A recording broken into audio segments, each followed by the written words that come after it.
New Zealand hosting World Environment Day in 2008, we want to make sure that we're generally raising public awareness about the issue.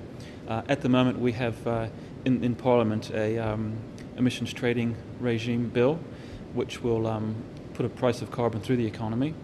Another important aspect of that bill is that we have a 10-year moratorium on baseload fossil fuel generation, and we also have a program with sustainable households as well. We don't really see that there needs to be a trade-off between the environment and the economy.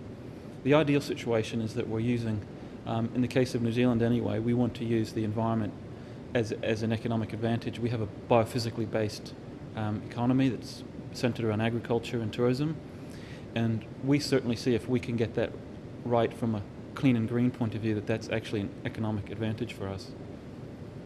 Well, other countries like New Zealand that have a high degree of agricultural emissions really need to club together and work on some of the key research that will help us bring the agricultural emissions under control.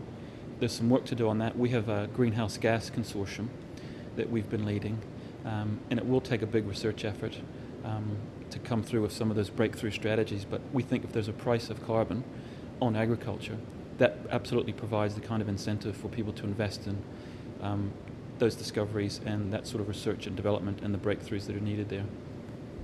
Well, in New Zealand, we really think that we'd rather be a first mover than a follower on climate change. It's very important to our economy because it's agriculturally based and tourism based. And for me personally, I ride my bike to work. Transport's the number one thing you can do in terms of a quick change in your lifestyle. As the host for World Environment Day 2008, we plan to have a art exhibition at Te Papa, the National Museum, which will showcase artists from around the world, and we think it's a great opportunity to bring other perspectives to bear on issues such as climate change. We also will be having a Green Ribbon Award that will recognise leaders in environmental issues around the country. We'll be having a business breakfast in Auckland, and in Christchurch the Hillary Institute set up to recognise the achievements of Sir Edmund Hillary. Will take the lead on establishing climate change as an issue for awards for young leaders around the world.